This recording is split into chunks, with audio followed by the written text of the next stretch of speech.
بسم الله الرحمن الرحيم الحمد لله رب العالمين والعاقبة للمتقين والصلاة والسلام على نبينا محمد وعلى آله وأصحابه أجمعين أما بعد فنتابع درسنا من كتاب بناء الأفعال. إنك ما درسي خضرة دوام دهم از كتاب بناء الأفعال ما نیز حالا تحت همان عنوان هستیم که صاحب کتاب فرمود و خمسة منها لملحق تدحرج و یعنی 5 باب دیگر هست که از همون 35 باب چخیل باب می باشد اینها را ملحق با تدحرج می گویم علاوه با باب تدحرج یا که می شود گفتن که علاوه با باب تفعلل اینها را با اون خاطر ملحق می نامند که مصدرشان یک خیل می آید به همین باب یکم رو گذاشتیم تفعلل یتفعلل تفعللن هم وضع این تجلبب یتجلبب تجلببن یعنی از ما هم وزنش می فهمید که دو تا حرف در آخر یک خیل شده است اصلا همین ملحق می بین اما اونی که در سرش آمده است و این نیست. می‌فرماید صاحب کتاب الباب الثاني تفوعل يتفوعل تفوعلا موزونه تجورب يتجورب تجوربا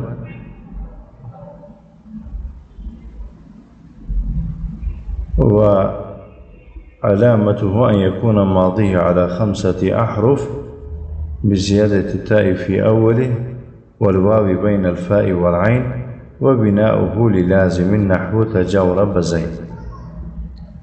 مهم صاحب کتاب می‌فرماید که الباب الثانی باب دویم از 5 باب دویم تفوعل یتفوعل تفوعلا می باشد. هموزن این یعنی فعل هایی که به این وزن می‌فهمند همچون تجورب یتجورب تجوربا. خب و علامت این آن است که فعل ماضی از 5 تا حرف عبارت بوده است. مثلا تجورب اصل این جرب می باشد بعد از آن تجورب شد با علاوه شدن تا در اولش همین تا برای افاده مطاوعه است. برای چی؟ برای مطاوعه و با علاوه شدن واو بین فا و عین همین حرف میگویند حرف الحاق همین میگویند حرف الحاق همین میباشد یعنی از همین نشانش فرق میکند که این چه مطاوعه چی ملحق میباشد. و بناؤه للازم بنای این باب برای لازم بوده است یعنی فعلی که مفعول طلب بود به سبب این باب آمدن چی میشه؟ لازم میشه محتاج به مفعول نمیشه. اگر مفعول طلب بود محتاج به مفعول نمیشه. لیکن این هم مانند همون باب یکم ظاهرا چی لازم است اما معنا چی متعدی میباشه. برای مثال میگون تجورب زید یعنی زید جراب پوشید.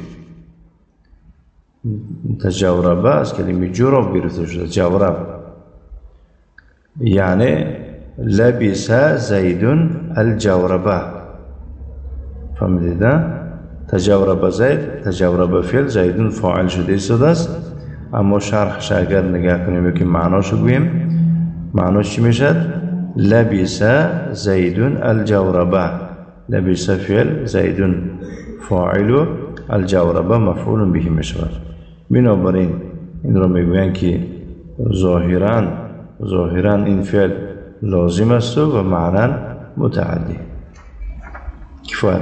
صلی الله وسلم علی نبینا محمد وعلى آله وأصحابه وسلم تسليما مزيدا وجزاكم الله خيرا وبارك الله فيكم.